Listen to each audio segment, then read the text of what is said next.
Well, that's different. I'll save the washing up then. And just look at the size of that Caesar salad. And so we round off our last night at Fornella on the bank of Lake Garda. If you're looking for a hub to go out and tour and stuff, brilliant. If you're looking for activities, brilliant. If you're looking for pools and stuff like that, brilliant. And so this brings me to leaving. So I spun the caravan around with the motor movers facing the right direction, and now I just move the car over to the right position and hook her up and make all the connections. Now it has to be said, my neighbours are one of these families that always get up mega early, and if you look at the clock, bottom right hand side there, it says it's 6:03. Bearing in mind you've got the auto add to that, so it's actually 7:03, but they're already up having breakfast. And there we go, sat nav on and we're off. Please drive to highlighted road. And good morning, Garmin. Now, as I said on a previous post, it's quite tight getting out of here, so let's see if all that practice worked. I see the chap behind me is going to leg it around the other way to try and beat me. Road rage at this time of the morning. Oop, there he is. Come on, leave your arse. I wonder if there's such a thing as people rage, or I've just invented it. Either way, I need to get close to that green bin. Come on. Okay, so that's the front through, but it's the back end with the caravan. I need to be careful of that bollardy type thing. In half a mile, turn left onto VR Sound Ferryman. What road did she say? Anyway, so I do note there somebody has managed to squeeze it into one of them holes. Stuck out quite a bit though, aren't you? Well, there we have it. Safely negotiated the thin bits of road and then tight turns. Before you know it, we're on the main road, on the way to the first set of tolls. Now, being the first one that we meet, this is just a take a ticket job, and you pay on the next one. And so we join the main motorway, and after several hours we get to Milan. This will be where all the roadworks are, of course, and also where we paid the bill for the toll. Now, it's not long before the scenery changes and the long slow climb up to the Mont Blanc mountain begins, and slowly but surely my needle for my petrol is going down, so we need to pull over and fill back up, which is a good thing really anyway, because we are going uphill and pulling, and for exactly the same reasons I best do this with a full tank. Now, in true Formula 1 style, I wish, we get a full service filled up with fuel in under 2 seconds and a full screen wash and back on the road. Now prepare yourself for loads and loads and loads and even more loads of tunnels. Over the French side there's a scant few, but over this side there are bloody loads of them, and some of them you just go out of one straight immediately into the next. But it's not long after all this climbing that the lane split up into a lorry lane and everything else, and the scenery's quite interesting as well. Helicopter.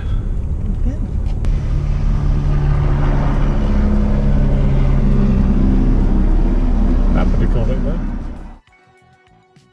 See, that was good timing. Something to relieve the boredom of sat in the queue, and I bet they got a good view. Now, as alluded to on a previous post of this, apart from the view of the glacier which is right in front of you, there is also a service station on this side.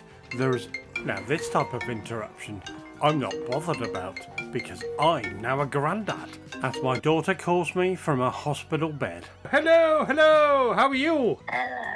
Would you like to see your grandson? Yes, I would. Yes, I would. And so baby Oliver was born at £8 and 10 ounces at 2:38 this morning. Well done. Now, where was I?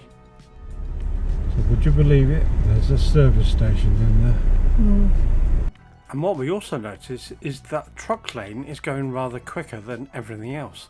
The reason for that is they're paying in excess of €360 to get through.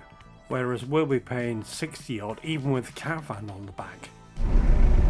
Going from France towards Italy, the western time is an hour and a half. Yeah, I think that's pretty much the same case here, so it's an hour and a half on this side as well, I reckon. Now, we didn't do it, but what you could do is park up on this side and walk across the road there to where that car's coming out, so you can actually do, that's a really good viewpoint over there, or do it on the French side. As soon as you come through the tunnel, pull over.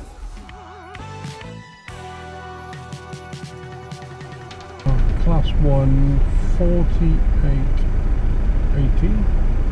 Let's see what that motorhome will do. 6450. Oh, out the corner of my eye, where did he come from? Concentrate, Steve. And at last it's our turn, and before we even get to the end of the barrier, it's already worked out we're a class 2. Now the payment of it is really straightforward. It's got the usual PIN mechanism, wireless as well, and accepts all major cards, so you're good to go. And now you wait for your turn to go through the tunnel. Just like on the way up, there's only one lane within it, so they have to play this game of synchronized swimming, getting the traffic through with the right spacing. There is a minimum and maximum speed limit, by the way. And just over 8 miles later, you do pop out the other side and you'll begin to see evidence of that hour and a half wait. Now this channel is all about sharing stuff that you might find out on the way. So you are now 3/4 of the way down the hill, and you will notice that the speed limit is now 50 kilometers an hour, and then yards after it there's another sign halving it yet again to 25 kilometers. That's not miles per hour, it's kilometers. So think about it, this truck in front of me has got to lose half his speed, and it's really bendy. This is the reason why we're doing this, and he will then start taking over other lanes. Be careful. Some of the lines have disappeared here as well.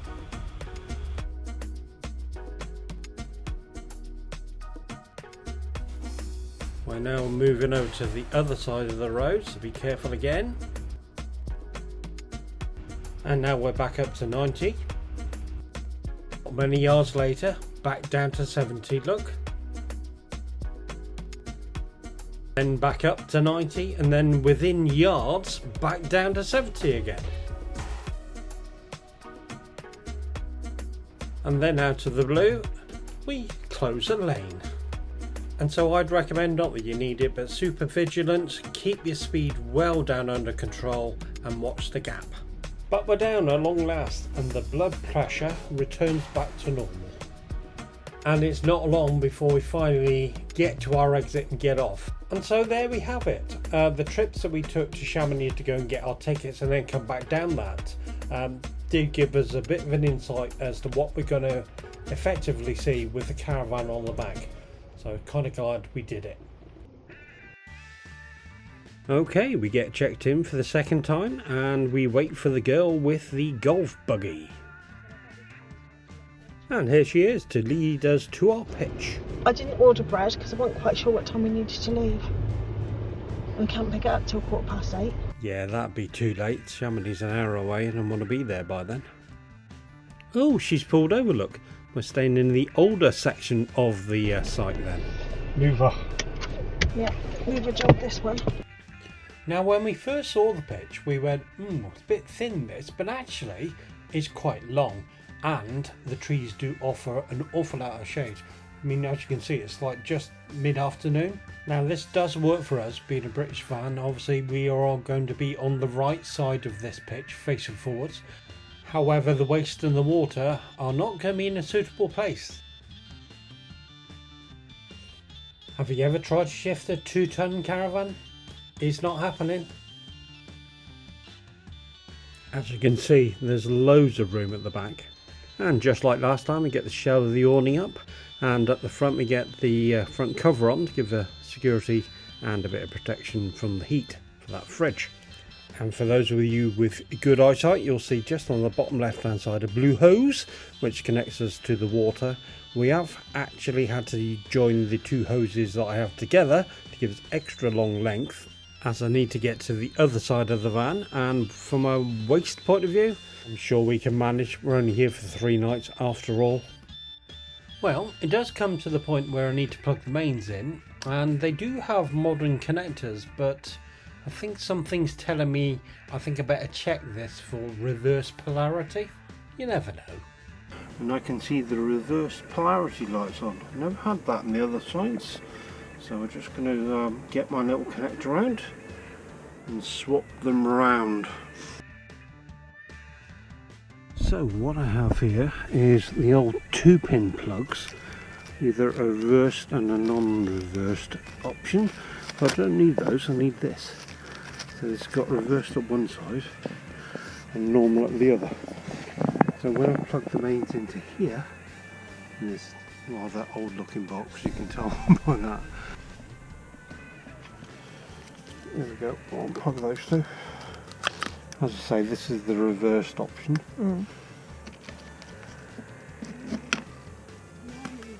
Yeah. I'll plug that into there.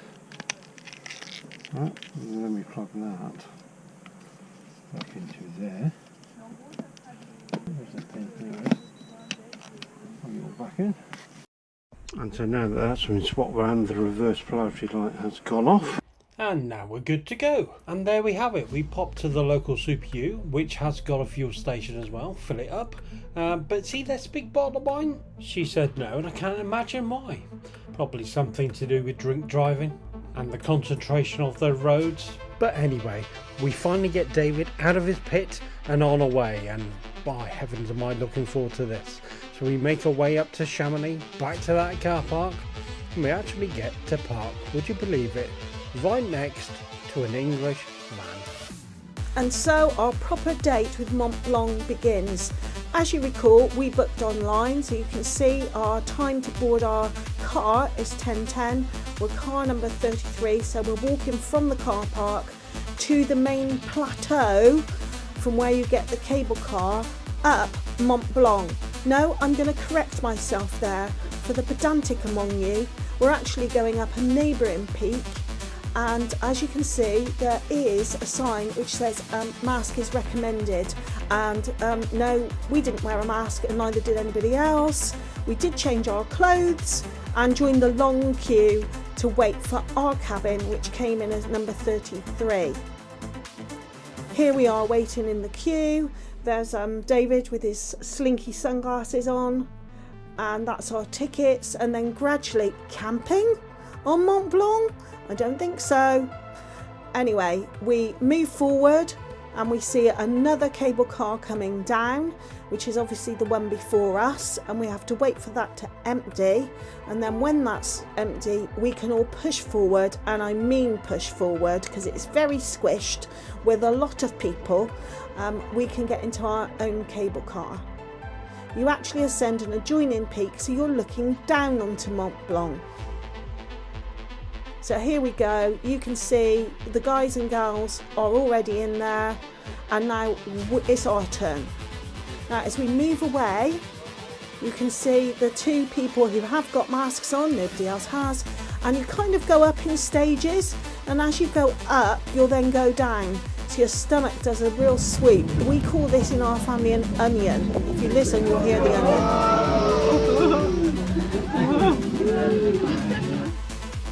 As the cable car was so busy, we couldn't go right to the front because there were so many people.